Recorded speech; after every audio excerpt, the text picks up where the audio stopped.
Salut à tous et bienvenue sur la chaîne. N'oubliez pas de vous abonner pour ne rien manquer et dites-moi en commentaire, quelle est la température aujourd'hui dans votre ville? Ici en France, j'ai vraiment hâte de savoir. Le couvent maudit de Louviers, un récit de possession de sang et de damnation éternelle, Normandie, 1643. La pluie bat violemment les pierres grises du couvent de Louviers. Dans l'obscurité totale de la chapelle, une jeune femme gît au sol, ses mains agrippant désespérément un crucifix. Du sang coule de ses paumes. Ses lèvres murmurent des prières. Où sont des malédictions, mon Dieu? Pardonnez-moi pour ce que j'ai fait. Pardonnez-moi pour ce que je vais devenir. Son nom, Madeleine Bavant. Et cette nuit changera à jamais le destin de ce couvent. Madeleine traverse les portes massives du couvent pour la première fois. Elle n'a que 18 ans. Ses yeux brillent d'une innocence qui sera bientôt dévorée par les ténèbres. Elle vient d'une famille pauvre, et le couvent représente son seul refuge contre un monde cruel. La mère supérieure, sœur Catherine, l'accueille avec un sourire glacial. Quelque chose dans son regard met Madeleine mal à l'aise. Les autres sœurs l'observent en silence, comme des corbeaux perchés sur une branche, attendant le moment de fondre sur leur proie. Bienvenue à Louviers, mon enfant. Ici, tu apprendras ce que signifie vraiment servir Dieu. Mais dans les couloirs sombres du couvent, des murmures circulent déjà. Des rumeurs sur le père Pierre David, le confesseur du couvent, un homme au charisme troublant et aux méthodes peu orthodoxes. Madeleine partage sa cellule avec sœur Anne, une femme pâle et tremblante qui semble constamment terrorisée. Au milieu de la nuit, Madeleine se réveille en sursaut. Un cri déchirant résonne dans les couloirs. Elle se précipite hors de sa cellule et découvre sœur Marguerite au centre du cloître, nue, son corps couvert de griffures sanglantes. Ses yeux sont révulsés, montrant seulement le blanc. Elle hurle dans une langue incompréhensible, sa voix grave et gutturale, totalement inhumaine. « Laudetur Dominus Infernus, sanguis et vita ». Les autres sœurs accourent, certaines priant frénétiquement, d'autres reculant de terreur. Le père David apparaît, une expression étrange sur son visage. Est-ce de la peur ou de l'excitation? Il s'approche de Marguerite et place ses mains sur son front. La sœur convulse violemment, puis s'effondre, inconsciente. Dans le silence qui suit, tous les regards se tournent vers Madeleine. « C'est elle », murmure sœur Catherine. Le démon l'a suivie jusqu'ici. Les jours suivants, Madeleine est convoquée pour sa première confession avec le père David. Son confessionnal est différent des autres, plus grand, plus sombre, décoré de symboles étranges gravés dans le bois. Le prêtre l'interroge sur ses péchés, mais ses questions deviennent de plus en plus personnelles, intimes, troublantes. Il lui parle de la chair, de la tentation, du plaisir interdit. Sa voix est hypnotique. Dieu nous a créés avec ses désirs, Madeleine. Les nier, c'est nier sa création. Madeleine sort de la confession confuse, troublée, avec une sensation étrange dans son ventre. Est-ce de la peur ou autre chose? Cette nuit-là, elle fait un rêve. Elle se trouve dans la chapelle, mais tout est inversé. Les crucifix pendent à l'envers, le sang coule des fonds baptismaux, et une silhouette aux cornes de bouc l'appelle par son nom. Elle se réveille en hurlant. Sœur Anne la secoue désespérément. Il vient la nuit, Madeleine. Il vient pour toutes. Bientôt, tu comprendras. Une semaine plus tard, Madeleine est réveillée en pleine nuit par sœur Anne qui lui fait signe de la suivre. Terrifiée mais curieuse, elle obéit. Elles descendent dans les cryptes du couvent, un labyrinthe de couloirs humides où reposent les ossements de centaines de religieuses mortes depuis des siècles. Des bougies noires éclairent faiblement le chemin. Soudain, elles arrivent dans une chambre secrète, et là, Madeleine découvre l'horreur. Une douzaine de sœurs sont rassemblées en cercle, toutes nues, leur corps couvert de symboles tracés au sang. Au centre, le père David, vêtu d'une robe noire ornée de symboles sataniques, et sur l'autel improvisé, un crucifix renversé, une coupe remplie d'un liquide sombre. « Rejoins-nous, Madeleine », murmure le père David avec un sourire démoniaque. « Rejoins la vraie famille. » Les sœurs commencent à chanter en latin inversé. L'air devient lourd, suffocant. Madeleine veut fuir, mais ses jambes ne répondent plus. Une force invisible la tire vers le cercle. Les mains des sœurs l'attrapent, la déshabillent, la traînent vers l'autel. Le père David s'approche avec un couteau rituel. Par ton sang, tu seras lié. Par ta chair, tu seras consumé. Par ton âme, tu appartiendras au maître des ténèbres. La lame s'approche de sa gorge. « Non !» hurle soudainement une voix. Sœur Catherine fait irruption dans la salle, accompagnée de 3 autres religieuses. Mais l'expression sur son visage n'est pas celle d'une salvatrice, c'est celle d'une rivale jalouse. Elle n'est pas encore prête, Pierre. Tu vas trop vite. Tu vas tout gâcher comme avec les autres. Le père David sourit, abaisse son couteau. Alors préparons-la, comme tu l'as été. Comme elles l'ont toutes été. Il se tourne vers Madeleine, terrorisée et nue sur l'autel de pierre froide. Bienvenue en enfer, mon enfant. Ta damnation ne fait que commencer. Les bougies s'éteignent d'un coup. Dans l'obscurité totale, Madeleine entend des rires, des dizaines de rires, des rires qui ne sont pas humains. À suivre. Madeleine n'est plus la même. Ses yeux, autrefois brillants d'innocence, sont maintenant creusés par l'insomnie et la terreur. Chaque nuit, elle est traînée dans les cryptes.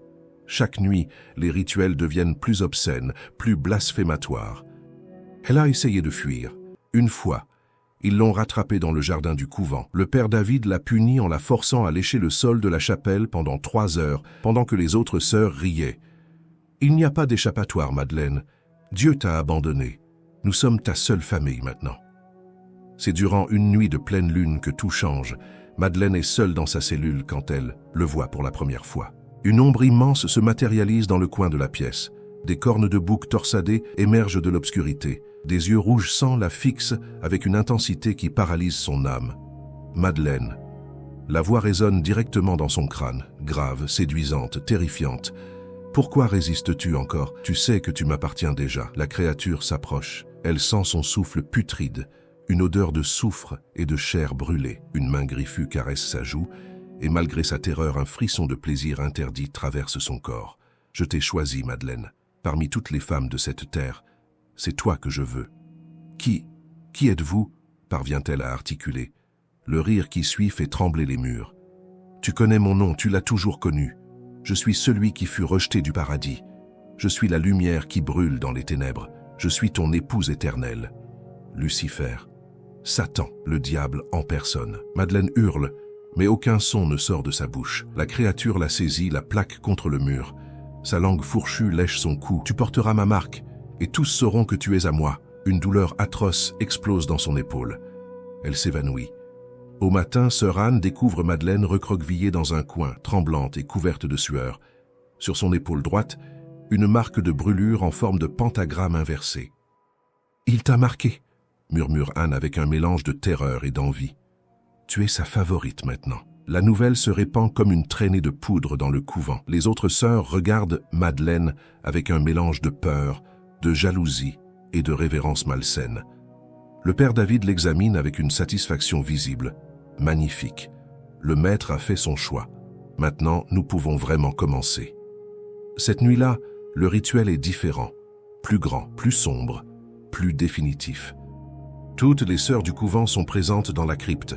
Plus de 50 femmes, toutes nues, leur corps peint de symboles occultes. Des torches noires brûlent avec des flammes verdâtres qui projettent des ombres dansantes et démoniaques. Au centre, un autel de pierre où gît Madeleine, droguée avec une mixture d'herbes hallucinogènes et de sang consacré. Son corps est attaché par des chaînes, le pentagramme sur son épaule brûlant d'une lueur surnaturelle. Le père David apparaît, mais ce n'est plus un prêtre. Il porte une robe écarlate, une mitre ornée de cornes, et dans ses mains, un grimoire ancien relié en peau humaine. Sœur de la nuit, servante du maître des ténèbres, ce soir, nous accomplissons le sacrement ultime. Les sœurs répondent en chœur, leur voix créant une harmonie discordante qui fait vibrer l'air. Gloria in excelsis infernum, sanguis Christi, sanguis diaboli. Le père David ouvre le grimoire et commence à lire dans une langue morte depuis des millénaires. Le sol tremble. Les torches s'éteignent et se rallument spontanément. Des ombres commencent à prendre forme autour de la pièce, des silhouettes humanoïdes aux proportions impossibles, aux yeux brillants. Madeleine Bavant, acceptes-tu de devenir l'épouse du prince des ténèbres?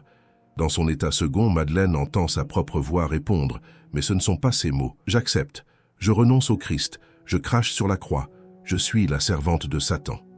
Soudain, toutes les torches s'éteignent. L'obscurité est totale. Un froid glacial envahit la crypte. Et puis, une lumière rouge commence à pulser au centre de la pièce. Il apparaît, cette fois pas comme une ombre, mais dans toute sa terrible gloire. Le diable, plus grand que nature, son corps musclé et couvert d'écailles noires, ses ailes de chauve-souris déployées, ses cornes touchant presque le plafond de la crypte. Les sœurs s'agenouillent, tremblantes, certaines pleurant de terreur, d'autres gémissant d'extase malsaine. Le diable s'approche de l'autel où gît Madeleine. Il la regarde avec ses yeux de braise. Ma promise, ma reine des damnés. Il la détache et la soulève comme si elle ne pesait rien. Ses griffes tracent des lignes de sang sur sa peau. Il la serre contre lui, et Madeleine sent une chaleur insupportable irradier de son corps. Et puis, l'union. Ce qui se passe ensuite est trop horrible, trop blasphématoire pour être décrit avec des mots. Les chroniques de l'Inquisition parleront plus tard de l'union charnelle avec le malin, d'une froideur insupportable et d'une douleur indescriptible. Madeleine hurle.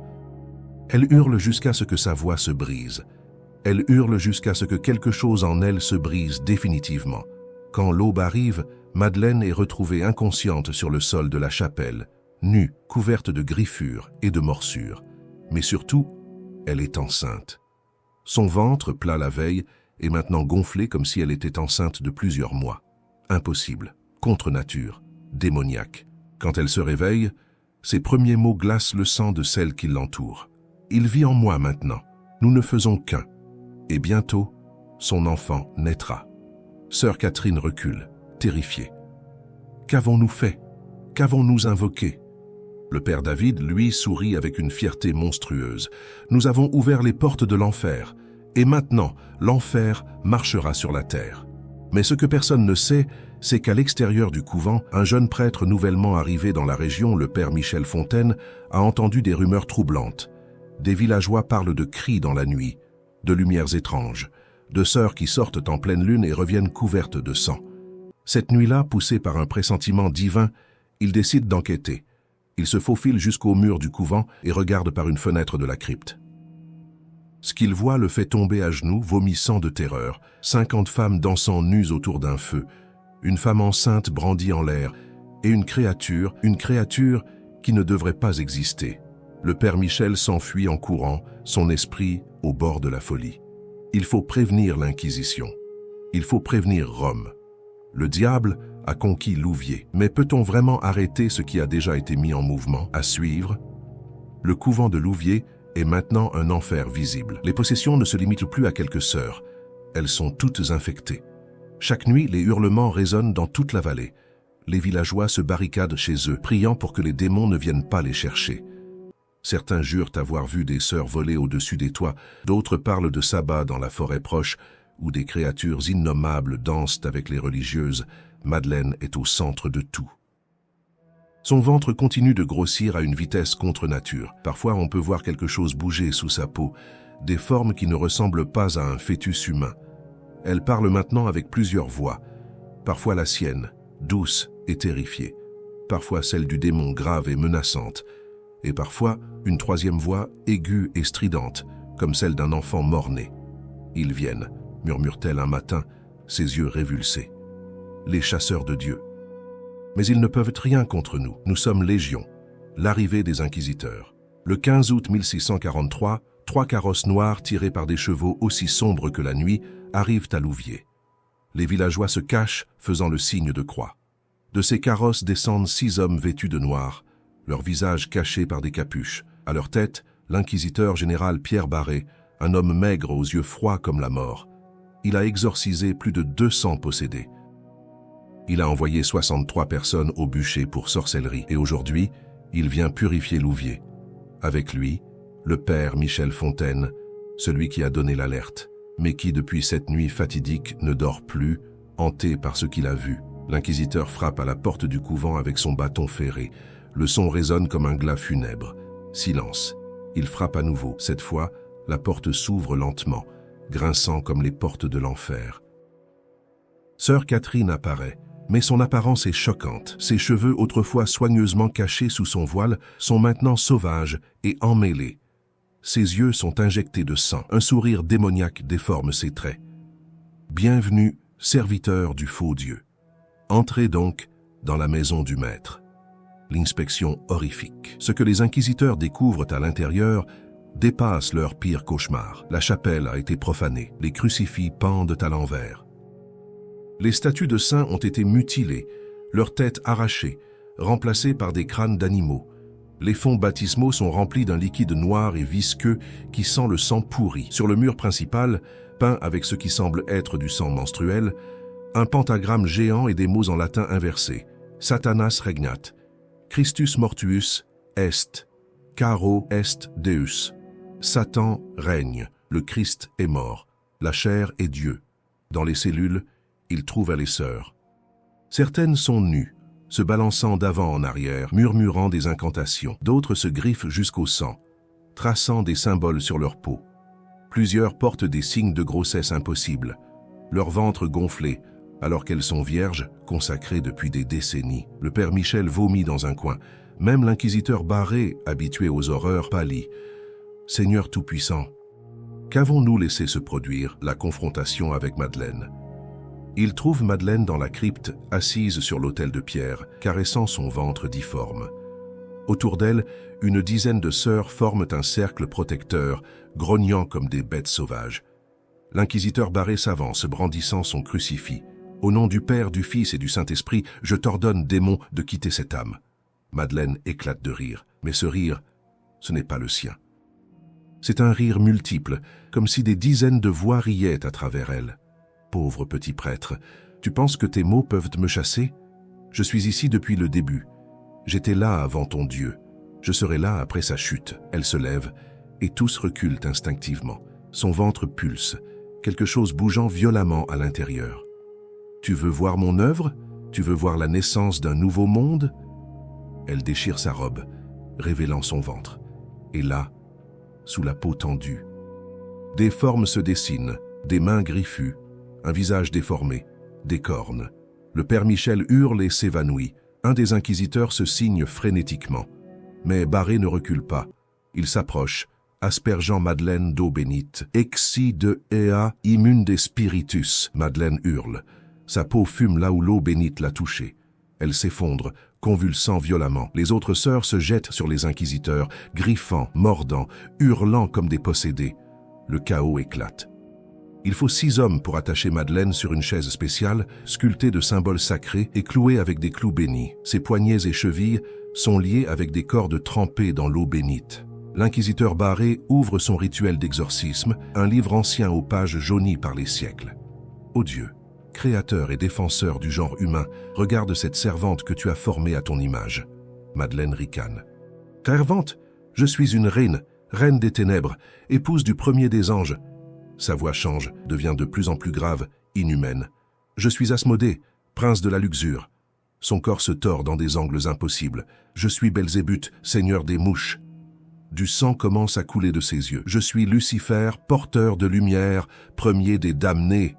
Sa tête tourne à 180 degrés, un craquement horrible résonnant dans la pièce. L'inquisiteur continue, sa voix tremblante mais résolue. Par le mystère de l'incarnation, de la passion, de la résurrection et de l'ascension de notre Seigneur Jésus-Christ, je t'ordonne de partir.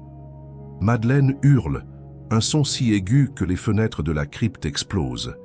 Des objets commencent à léviter, les torches s'éteignent et se rallument, le sol tremble, et puis le silence. Madeleine s'affaisse, inconsciente, du sang coulant de son nez, de ses oreilles, de ses yeux. Est-ce terminé ? Demande un jeune inquisiteur. Barré secoue la tête, épuisé. Non, ce n'était que le premier. Il y en a des douzaines en elle. Ce sera long, ce sera douloureux. Et je ne suis pas sûr qu'elle survive. La découverte du père David. Pendant que l'exorcisme se poursuivait, d'autres inquisiteurs fouillaient le couvent. C'est dans les quartiers du père David qu'ils font la découverte la plus horrible.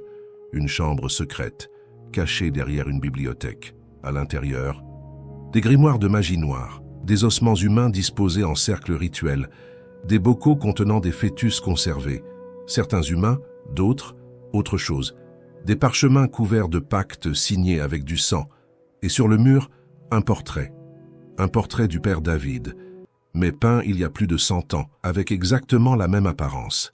« Seigneur, » murmure l'inquisiteur qui a fait la découverte, « il est immortel, il a vendu son âme, mais le père David est introuvable.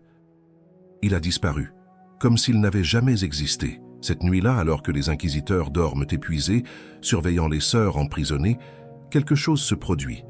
Madeleine se réveille dans sa cellule. Mais elle n'est pas seule. Devant elle, dans l'ombre, une silhouette familière. Le père David, souriant. « Tu pensais qu'il pouvait nous séparer, ma chérie ?» Il pose sa main sur son ventre gonflé. « Notre enfant naîtra, et quand il naîtra, ce monde brûlera. » Madeleine veut crier, appeler à l'aide, mais aucun son ne sort.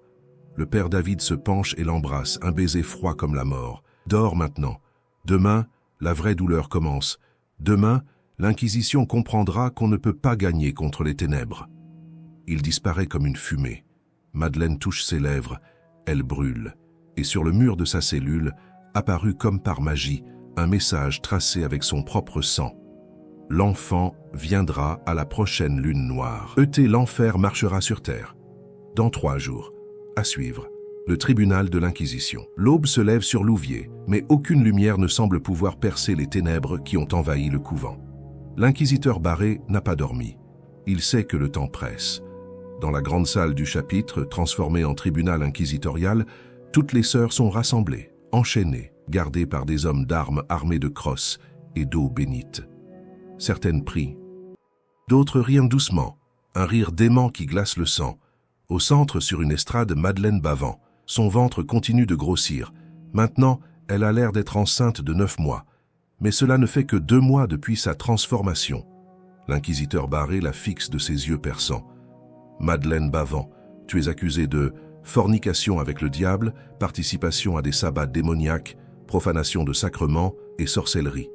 Comment plaides-tu » Madeleine lève la tête. Ses yeux sont redevenus clairs, presque humains. Des larmes coulent sur ses joues. « Je ne voulais pas... Ils m'ont forcé. Le père David, il... » Sa voix se brise en sanglots. « S'il te plaît, tuez-moi. Tuez cette chose en moi avant qu'il soit trop tard. » L'inquisiteur se penche. « Nous avons besoin de la vérité, toute la vérité. Tous les noms, tous les rituels, tous les détails. » Madeleine tremble. « Si je parle, il me tuera de l'intérieur. »« Et si tu ne parles pas, » répond froidement Barré, « je te ferai torturer jusqu'à ce que la vérité sorte de ta bouche.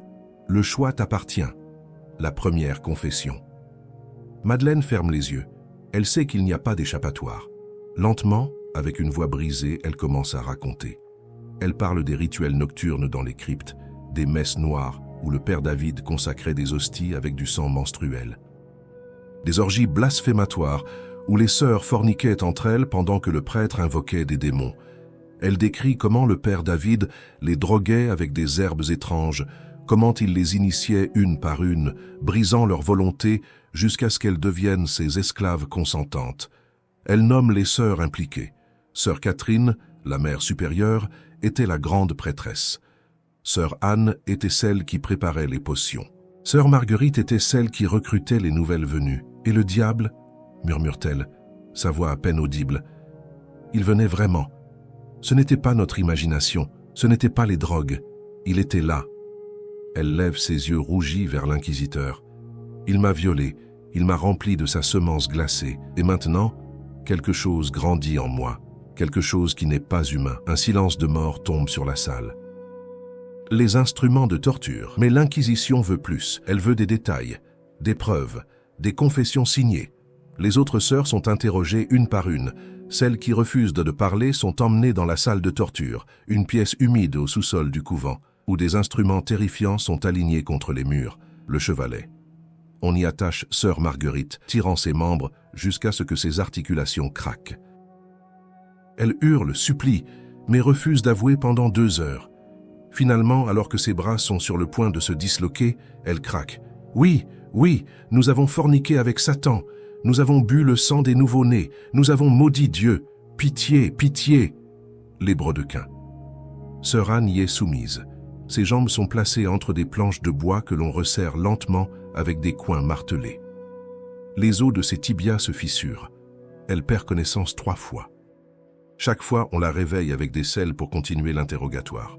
La strapade. Sœur Catherine, la mère supérieure, est pendue par les poignets attachés dans son dos, puis lâchée brutalement. Ses épaules se disloquent. Elle vomit de douleur, mais son regard reste défiant. « Vous ne comprenez pas !» hurle-t-elle entre 2 sanglots. « Nous avons été libérés de votre Dieu tyrannique. Le Maître nous a montré la vraie liberté. L'inquisiteur Barré la gifle violemment. La liberté? Tu appelles ça liberté? Regarde-toi, regarde ce que tu es devenue, une esclave des ténèbres. Catherine crache du sang à ses pieds, mieux une esclave des ténèbres qu'une servante de votre Dieu menteur. Elle est torturée pendant 6 heures. Finalement, elle aussi avoue. Mais dans ses yeux, la lueur de défi ne s'éteint jamais. Madeleine, elle, n'a pas besoin d'être torturée physiquement. La torture psychologique suffit. On lui montre les autres sœurs, brisées, sanguinolentes. On lui décrit en détail ce qui l'attend si elle ne coopère pas complètement. On lui fait écouter leurs hurlements pendant des heures. Mais la pire torture, c'est ce qui se passe dans son ventre. La créature à l'intérieur devient de plus en plus agressive. Elle donne des coups violents, comme si elle essayait de sortir en déchirant sa mère de l'intérieur. Madeleine sent des griffes lacérer ses organes.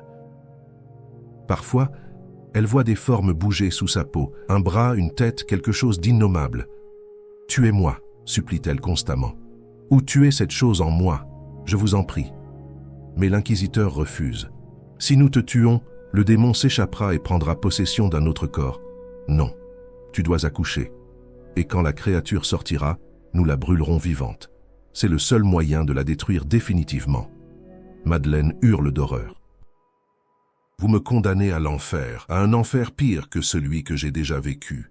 Tu t'es condamné toi-même, répond froidement Barré, le jour où tu as accepté de coucher avec le diable. » Après des jours de tortures et d'interrogatoires, l'Inquisition obtient ce qu'elle veut, des confessions détaillées, signées par chaque sœur impliquée. Ces documents sont terrifiants dans leur précision. Ils décrivent 52 rituels sataniques organisés sur une période de 8 mois, la profanation de 127 hosties consacrées, 14 messes noires célébrées par le père David, l'invocation de 7 princes démoniaques, Lucifer, Belzébuth, Asmodée, Léviathan, Baal, Astaroth et Belphégor, 3 pactes signés avec le sang de sœurs vierges, la conception d'une créature démoniaque dans le ventre de Madeleine Bavant.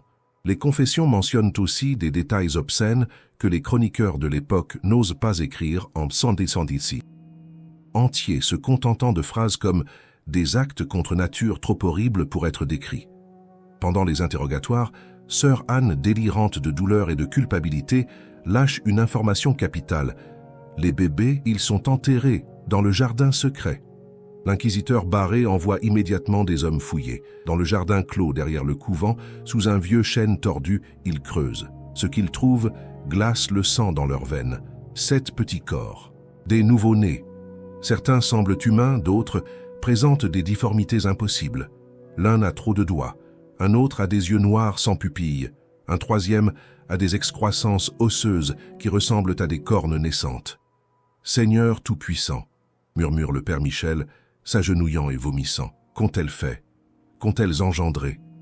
Selon les confessions, ces bébés étaient les résultats de précédentes unions entre les sœurs et des entités démoniaques. Tous étaient morts-nés, ou avaient été sacrifiés au maître peu après leur naissance. Madeleine, quand on lui montre les corps, s'effondre en larmes. « Le mien sera différent », sanglote-t-elle. « Je le sens. Le mien est plus fort.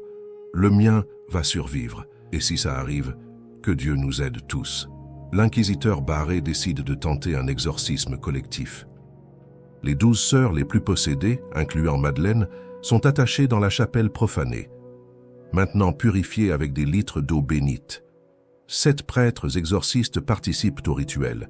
Ils prient, aspergent, lisent des passages de l'Évangile pendant des heures. Les réactions sont terrifiantes. Les sœurs hurlent à l'unisson, leur voix créant une cacophonie démoniaque. Certaines parlent en langues anciennes, araméen, sumérien, des langues qui n'ont pas été parlées depuis des millénaires. Elles révèlent des secrets, des péchés cachés des prêtres, des crimes oubliés. Elles rient de prédictions horribles. « Le prêtre Michel », crache l'une d'elles, « tu as couché avec ta propre sœur quand tu avais 16 ans. » Le père Michel pâlit, chancelant. « C'est vrai. Personne ne le savait. » L'inquisiteur Barré, ricane une autre voix. Tu as noyé ta propre fille illégitime dans une rivière pour protéger ta réputation. Barré tressaille, mais continue de prier, sa voix tremblante. Les démons connaissent tout, voient tout, et utilisent cette connaissance comme des armes. Mais le rituel continue, heure après heure, jour après jour. Au 3e jour de l'exorcisme collectif, quelque chose change. Madeleine se tait soudainement. Son corps devient rigide. Et puis, Un sourire terrible se dessine sur son visage. « Il arrive », murmure-t-elle avec une voix qui n'est pas la sienne. « Mon époux revient pour moi, et cette fois, il ne viendra pas seul. » Les fenêtres de la chapelle explosent toutes en même temps. Le vent hurle à travers la pièce. Les crucifix sur les murs commencent à saigner, et dans le ciel, visible à travers les fenêtres brisées, les nuages forment une spirale noire. Des éclairs rouges déchirent le ciel. Un grondement sourd fait trembler la terre. L'inquisiteur Barré regarde par la fenêtre et ce qu'il voit le fait reculer d'horreur. Une armée d'ombres marchant vers le couvent. Des centaines, peut-être des milliers de silhouettes démoniaques convergeant vers Louviers. Le siège de l'enfer va commencer. Et au centre de la chapelle, le ventre de Madeleine se déchire. Le travail a commencé. À suivre. La nuit tombe sur Louviers, mais ce n'est pas une nuit normale. Le ciel est d'un rouge sang, comme si l'enfer lui-même avait ouvert ses portes au-dessus du couvent. Des nuées d'oiseaux noirs tournent au-dessus du bâtiment, leurs cris stridents résonnant comme des lamentations de damnés. L'inquisiteur Barré hurle des ordres. Les hommes d'armes barricadent les portes et fenêtres avec tout ce qu'ils trouvent. Les prêtres tracent des cercles de protection avec de l'eau bénite et du sel consacré. Les sœurs non possédées prient frénétiquement, leurs chapelets serrés dans leurs mains tremblantes. Mais les ombres approchent inexorablement. Elles ne marchent pas vraiment. Elles glissent comme de la fumée noire prenant forme humanoïde. Certaines ont des ailes, d'autres rampent sur le sol. Toutes ont des yeux brillants d'une lueur malsaine. Le premier coup contre la porte principale résonne comme le tonnerre. Les gonds tremblent, le bois craque. « Tenez les défenses !» hurle Barré. « Ne les laissez pas entrer, mais tout le monde sait que c'est inutile. Ce ne sont pas des portes qui peuvent arrêter ce qui vient. » Dans la chapelle, Madeleine hurle. Ce ne sont pas des cris de douleur humaine, c'est quelque chose de bien plus primitif, viscéral, terrible. Son ventre se contracte violemment. La peau étirée est si fine qu'on peut voir la créature à l'intérieur bouger, se débattre, essayer de sortir. Des formes impossibles pressent contre sa chair de l'intérieur, trop d'articulations, trop de membres. « Mon Dieu, faites que ça s'arrête !» supplie-t-elle entre deux contractions. Du sang coule entre ses jambes, mais ce n'est pas du sang normal. C'est épais, noir, fumant comme de l'acide. 4 prêtres l'entourent, continuant l'exorcisme même pendant le travail. « Va de rétro Satana, au nom du Christ je te conjure démon, quitte ce corps. » Mais Madeleine rit. Ou plutôt, la chose en elle rit. Trop tard, petit prêtre, trop tard. Il naît. Sa colonne vertébrale s'arque violemment, formant un angle impossible. Un craquement horrible résonne, quelque chose se déchire. À l'extérieur, les créatures démoniaques ont trouvé un point faible. Une fenêtre du sous-sol protégée seulement par du fer forgé. Les barreaux commencent à rougir, à fondre. Une odeur de soufre envahit le couvent. Les ombres s'engouffrent par l'ouverture. Les soldats qui gardent le sous-sol reculent, terrorisés. Un capitaine courageux brandit son épée et charge. Pour Dieu et le roi. Sa lame traverse l'ombre et ne rencontre que du vide. Mais les griffes de l'ombre, elles, sont bien réelles. Elles déchirent à sa gorge en une seconde. Il s'effondre, son sang giclant en arc de cercle. « Repliez-vous au 2e étage !» C'est la débandade. Les hommes fuient vers les escaliers, poursuivis par les ombres qui hurlent dans une langue qui fait saigner les oreilles. Le père Michel Fontaine, celui qui a découvert l'horreur de Louviers et donné l'alerte, se tient devant les escaliers, un crucifix dans une main, une Bible dans l'autre. « Vous ne passerez pas !» Il lit les Écritures d'une voix forte, malgré sa terreur. « Même si je marche dans la vallée de l'ombre de la mort, je ne crains aucun mal, car tu es avec moi. » Les ombres s'arrêtent, elles sifflent, reculent légèrement. La lumière du crucifix les brûle comme de l'argent en fusion. Mais elles sont trop nombreuses, et elles apprennent. Elles commencent à contourner, à grimper sur les murs, à ramper au plafond. Le père Michel ne peut pas les arrêter toutes. Une ombre tombe derrière lui. Il se retourne, mais trop tard. Des griffes lacèrent son dos. Il tombe à genoux, du sang coulant de sa bouche. « Seigneur, pardonne-leur » murmure-t-il avant de s'effondrer. Mais alors qu'il meurt, un phénomène étrange se produit. Son corps commence à briller d'une lumière dorée. Les ombres près de lui hurlent et se dissipent. « Un martyr » murmure l'inquisiteur Barré depuis l'étage supérieur. Dieu l'a accepté comme sacrifice. La lumière du corps du père Michel repousse les démons pendant quelques minutes précieuses, permettant aux survivants de mieux se barricader. mais ce n'est qu'un répit. La vraie horreur est sur le point de naître. Dans la chapelle, Madeleine hurle un cri qui brise tous les vitraux restants. Son ventre s'ouvre, pas chirurgicalement, mais déchiré de l'intérieur, la chair se séparant comme du papier mouillé. Et ça sort. Les prêtres présents reculent en hurlant. Certains s'évanouissent. Un vieil exorciste a une crise cardiaque et meurt sur le coup. La créature qui émerge du ventre détruit de Madeleine n'a pas de nom dans aucune langue humaine. Elle a approximativement la taille d'un enfant de 2 ans, mais là s'arrête toute ressemblance avec l'humanité. Son corps est couvert d'écailles noires luisantes. Elle a 4 bras, chacun terminé par des griffes crochues. Ses jambes sont inversées, comme celles d'un bouc. Une queue segmentée comme celle d'un scorpion fouette l'air derrière elle. Mais le pire, c'est sa tête. Elle a un visage presque humain, et presque, avec des yeux d'un rouge profond qui brillent d'une intelligence malveillante, et de son front émergent 2 petites cornes torsadées. Elle pousse un cri, un mélange entre un hurlement de nouveau-né et le rugissement d'une bête préhistorique. Madeleine, mourante sur l'autel, tend une main tremblante vers la créature. « Mon bébé !» La créature se tourne vers elle et sourit, un sourire rempli de dents pointues. Puis elle bondit sur le corps de sa mère et commence à se nourrir. Les prêtres fuient la chapelle, claquant la porte derrière eux, mais ils peuvent encore entendre les bruits de déchirement, les bruits de mastication, et les rires, des rires aigus et déments. L'inquisiteur Barré s'effondre contre un mur. Qu'avons-nous fait? Qu'avons-nous laissé naître? Un des prêtres survivants sanglote. C'était une prophétie, la bête de l'Apocalypse, l'Antéchrist.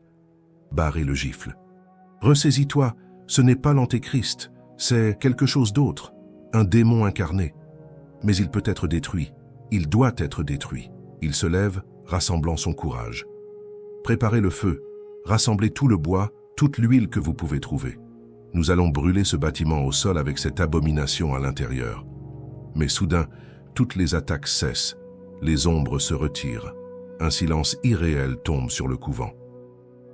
Et dans ce silence, des applaudissements lents résonnent. Le père David apparaît au centre du hall principal, souriant, impeccable, comme s'il n'avait jamais été parti. « Bravo, inquisiteur. Vraiment, tu as joué ton rôle à la perfection. » Barré pointe son crucifix vers lui. « Démon, retourne en enfer. » David rit. « Démon? Oh non, cher ami. Je suis quelque chose de bien pire. Je suis humain. Enfin, j'étais humain il y a longtemps, avant de faire mon pacte. » Il s'avance et le crucifix ne semble avoir aucun effet sur lui. Tu ne comprends pas, n'est-ce pas? Tout ceci était planifié, les possessions, les rituels, la naissance, tout était nécessaire. Nécessaire pourquoi? Crache Barré. David sourit et ses yeux deviennent entièrement noirs. Pour ouvrir la porte, la créature qui vient de naître n'est pas la fin, inquisiteur, c'est la clé qui va ouvrir le passage entre l'enfer et la terre. Et quand ce passage sera ouvert, quand il sera ouvert, il éclate de rire. Ce monde brûlera, et une nouvelle ère commencera, l'ère des ténèbres. Soudain, un grondement secoue tout le couvent. Des fissures apparaissent dans les murs, des flammes jaillissent du sol. Dans la chapelle, là où la créature vient de naître, un phénomène impossible se produit. L'espace lui-même se déchire. Une fissure dans la réalité s'ouvre, révélant l'autre côté, l'enfer, des flammes éternelles, des paysages de souffrance. Des millions d'âmes torturées et des créatures, des légions entières de démons attendant de traverser. La petite créature démoniaque se tient devant cette fissure, levant ses 4 bras dans un geste de triomphe. Et de l'autre côté, quelque chose d'immense commence à émerger, quelque chose de si grand, si terrible, que le regarder directement fait saigner les yeux. L'inquisiteur Barré comprend qu'il n'y a plus qu'une seule option. Il sort de sa tunique un artefact qu'il garde depuis des années, une relique sacrée. Un fragment de la vraie croix, conservé dans un reliquaire en or. Que Dieu me pardonne pour ce que je vais faire. Il se tourne vers les survivants. Fuyez, fuyez aussi loin que vous le pouvez. Puis il court vers la chapelle, le reliquaire serré contre sa poitrine, priant de toutes ses forces. Le père David essaie de l'arrêter, mais il est trop tard. Barré explose dans la chapelle et plonge directement dans la fissure dimensionnelle. Le reliquaire brandit comme une épée, une lumière aveuglante explose, un cri assourdissant, le hurlement de milliers de démons détruits en un instant, résonne dans toute la Normandie. Et puis, l'explosion. Le couvent entier vole en éclats, projetant des pierres à des kilomètres à la ronde. Un cratère de 100 mètres de diamètre se forme à l'emplacement du bâtiment. Quand la poussière retombe, il ne reste rien. Rien sauf des ruines fumantes. Et dans ces ruines, une silhouette carbonisée, mais encore debout. Le père David. Brûlé, mais vivant. Il sourit malgré la douleur. Ce n'était que le premier essai. Nous avons l'éternité pour réessayer. Il disparaît dans les ombres, mais dans les décombres, quelque chose d'autre bouge. Quelque chose de petit.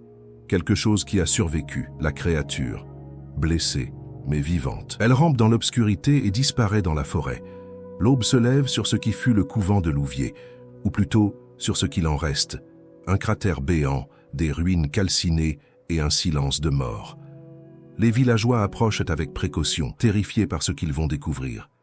Certains font le signe de croix à chaque pas, d'autres portent des amulettes protectrices. Ce qu'ils trouvent les hante pour le reste de leur vie. Des corps, des dizaines de corps. Certains brûlés au point d'être méconnaissables, d'autres dans des positions impossibles, comme s'ils étaient morts de terreur pure, et quelques-uns semblent avoir été dévorés de l'intérieur. Mais ce qui glace le sang des villageois, c'est ce qu'ils trouvent gravé dans les pierres encore chaudes. Des symboles démoniaques, brûlés si profondément qu'ils semblent faire partie de la pierre elle-même. Et des mots en latin inversés. Hoc est initium, non finis. Ceci est le commencement, pas la fin. 3 semaines plus tard, à Rome, dans les archives secrètes du Vatican, un rapport est soumis au Saint-Siège. Le document, long de 83 pages, détaille l'horreur de Louviers, les possessions, les rituels, la naissance de la créature, l'explosion finale. Mais le rapport contient aussi des informations que personne n'ose dire à voix haute. La créature a survécu. Des témoins affirment avoir vu quelque chose ramper dans la forêt de Louviers la nuit suivant l'explosion. Le père David reste introuvable, aucune trace de son corps dans les décombres. Des rumeurs le situent en Espagne, en Allemagne, même en Nouvelle-France. D'autres couvents montrent des signes similaires. À Lyon, à Bordeaux, à Toulouse, l'infection se répand. Le pape lit le rapport, son visage devenant de plus en plus pâle. Finalement, il le referme et ordonne « Scellez ce document ». Que personne ne le lise jamais. Officiellement, il s'agissait d'un incendie accidentel. Les sœurs étaient innocentes. Point final. Un cardinal proteste. « Mais, votre sainteté, les gens doivent savoir, le diable marche parmi nous. » Le pape le fixe froidement. Si le peuple savait que le diable peut ouvrir des portes vers l'enfer, s'il savait qu'une créature démoniaque parcourt nos terres, que crois-tu qu'il arriverait? La panique, l'anarchie, la fin de la foi. Il se lève, s'approchant de la fenêtre donnant sur Rome. Parfois, le mensonge sert mieux Dieu que la vérité. Le rapport est scellé avec de la cire rouge et enfermé dans les archives les plus secrètes du Vatican, où il demeurera pendant 4 siècles. Mais en secret, l'Église lance une opération clandestine. Un ordre de chasseurs de démons est formé, les Lames de Saint-Michel, spécifiquement pour traquer la créature née à Louviers. Pendant des années, ils suivent sa trace à travers l'Europe. Des villages entiers sont retrouvés massacrés. Des fermiers découvrent leur bétail éventré, dévoré de manière méthodique. Des enfants disparaissent dans la nuit. La créature grandit, apprend, devient plus intelligente, plus forte, plus mortelle. En 1650, elle est repérée près de Strasbourg. Les Lames de Saint-Michel tendent un piège. 23 chasseurs contre un seul démon. Seuls 3 survivent. Ils racontent que la créature mesure maintenant près de 2 mètres, qu'elle parle avec une voix humaine, qu'elle rit en tuant, qu'elle semble prendre plaisir à la terreur qu'elle inspire. Elle jouait avec nous, murmure un survivant, son esprit brisé. Comme un chat avec des souris, elle aurait pu nous tuer tous en quelques secondes, mais elle voulait que nous souffrions d'abord. La chasse continue pendant des décennies, puis des siècles, toujours sans succès. Londres brûle. Le grand incendie ravage la ville pendant 4 jours. Officiellement, c'est un accident, une boulangerie qui prend feu, mais dans les archives secrètes, on note la présence d'un homme mystérieux vu près du point d'origine de l'incendie. Un homme en noir, avec un sourire étrange. Le père Pierre David. Au fil des années, son nom réapparaît encore et encore, toujours associé à des tragédies. La peste de Marseille, en 1720. Les massacres de la Révolution française, les guerres napoléoniennes. Toujours là, toujours dans l'ombre, toujours souriant. Il semble immortel, Ou plutôt, il ne peut pas mourir. Son pacte avec le diable l'a rendu éternel, condamné à marcher sur terre jusqu'à ce que son œuvre soit accomplie. Et quelle est son œuvre? Ouvrir la porte, finir ce qu'il a commencé à Louviers. Mais il y a une autre présence qui hante Louviers, une présence qui ne sait jamais vraiment en aller, l'esprit de Madeleine Bavant. Les villageois juraient la voir certaines nuits, surtout lors des pleines lunes. Une silhouette de femme en robe de nonne blanche tachée de sang, marchant dans les ruines du couvent. Elle ne parle pas, elle ne fait rien. Elle marche simplement, encore et encore, comme si elle cherchait quelque chose ou quelqu'un. Certains disent qu'elle cherche son enfant, d'autres qu'elle cherche le père David pour se venger. D'autres encore qu'elle est condamnée à revivre éternellement sa torture et son viol démoniaque. Ceux qui osent s'approcher d'elle disparaissent. Leurs corps sont retrouvés des jours plus tard, morts sans marque visible, mais avec une expression de terreur absolue figée sur leur visage. La Frera Sangrenta, la sœur sanglante, c'est ainsi qu'on la nomme, et son nom devient une malédiction dans toute la Normandie. Ne marche pas près du vieux couvent, la sœur sanglante t'attrapera. Les parents le disent à leurs enfants, et les enfants le diront à leurs propres enfants, génération après génération. Nous sommes maintenant en 2024. Près de 4 siècles se sont écoulés depuis les événements de Louviers. Une équipe de paranormalistes français décide d'investiguer les ruines. Ils ont des caméras infrarouges, des enregistreurs audio, tout l'équipement moderne.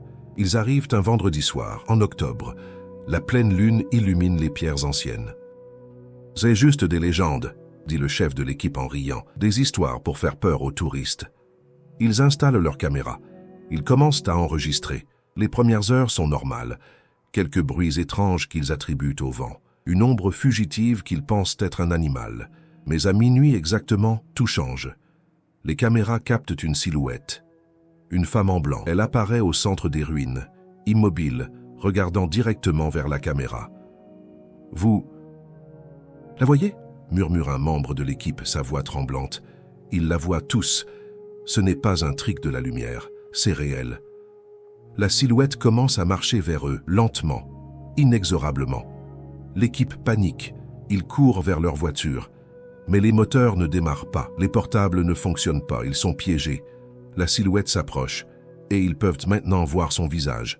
C'est Madeleine, mais pas comme les portraits anciens la montrent. Son visage est déformé par la souffrance éternelle. Ses yeux sont des trous noirs, sa bouche est ouverte dans un cri silencieux. Elle tend une main vers le chef de l'équipe, et soudain, il voit tout, il voit les rituels, les tortures, le viol démoniaque, la naissance de l'abomination, l'explosion, la damnation éternelle de Madeleine, condamnée à hanter ce lieu jusqu'à ce que justice soit faite. Mais surtout, il voit l'avenir. Il voit que la créature est toujours vivante, qu'elle a grandi, qu'elle a appris à se cacher parmi les humains, qu'elle attend son moment. Il voit que le père David prépare un nouveau rituel, plus grand, plus puissant. Cette fois, la porte ne se refermera pas. Il voit que dans exactement 1 an, lors d'une éclipse lunaire totale, le rituel aura lieu. Et si personne ne l'arrête, l'enfer dévorera la terre. Le chef de l'équipe revient à lui. Il est seul. Ses collègues ont fui, terrifiés. Mais lui est resté, paralysé par la vision. Madeleine est toujours là devant lui, mais maintenant elle semble triste, presque humaine. Sa bouche bouge. Aucun son n'en sort, mais il peut lire sur ses lèvres. Arrêtez-le, arrêtez-les, avant qu'il soit trop tard. Puis elle disparaît, simplement, comme si elle n'avait jamais été là. Le chef de l'équipe ramasse frénétiquement son équipement. Les caméras ont tout enregistré, toutes. Il rentre chez lui, monte les vidéos sur Internet. Le titre, La vérité sur Louviers, le diable marche parmi nous. La vidéo devient virale, des millions de vues en quelques jours. Certains disent que c'est un canular, d'autres y voient la preuve ultime du paranormal. Mais ceux qui savent, ceux qui ont étudié les documents anciens, ceux qui appartiennent aux ordres secrets de l'Église, ils savent que c'est vrai, et ils se préparent. Quelque part en Europe, dans un château isolé, le père David regarde la vidéo sur un écran. Il sourit, parfait. Il commence à se souvenir, il commence à avoir peur. Il se tourne vers une silhouette massive dans l'ombre, la créature, son enfant. Maintenant adulte, terriblement intelligente et d'une puissance incompréhensible. « Bientôt, ma chère, bientôt tu rentreras chez toi. et tu ouvriras les portes grandes ouvertes. La créature sourit, révélant des rangées de dents acérées. Père, j'ai faim. David rit. Patience. Dans 1 an, tu pourras te nourrir de toute l'humanité. Qu'il regarde par la fenêtre vers la pleine lune. Le compte à rebours a commencé. Et aujourd'hui, si vous passez près des ruines de Louviers un soir de pleine lune, vous pourriez voir une silhouette blanche marcher parmi les pierres anciennes. Vous pourriez entendre des chants en latin inversé portés par le vent. Vous pourriez sentir une présence froide derrière vous, le souffle glacé de quelque chose qui n'est pas humain. Mais surtout, vous pourriez vous poser la question, était-ce vraiment de la folie religieuse? Ou l'enfer a-t-il vraiment marché sur terre à Louviers? Et si c'est le cas, est-il vraiment parti? Les archives restent scellées, les secrets restent enfouis, et la vérité attend dans les ombres. Parce que comme Madeleine Bavent l'a dit avant de mourir, le diable ne perd jamais, il attend seulement.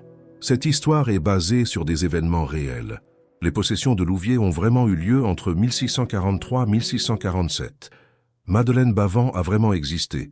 Les tortures ont vraiment été documentées. Les confessions sont dans les archives. Mais où s'arrête la vérité historique et où commence la légende? Les documents existent, les témoignages existent, les condamnations existent. Mais les démons, étaient-ils réels? À vous de décider. Parce qu'après tout, les plus grandes horreurs ne sont pas celles que nous inventons. Ce sont celles que nous refusons de croire, jusqu'à ce qu'il soit trop tard. Bonne nuit et faites de beaux rêves.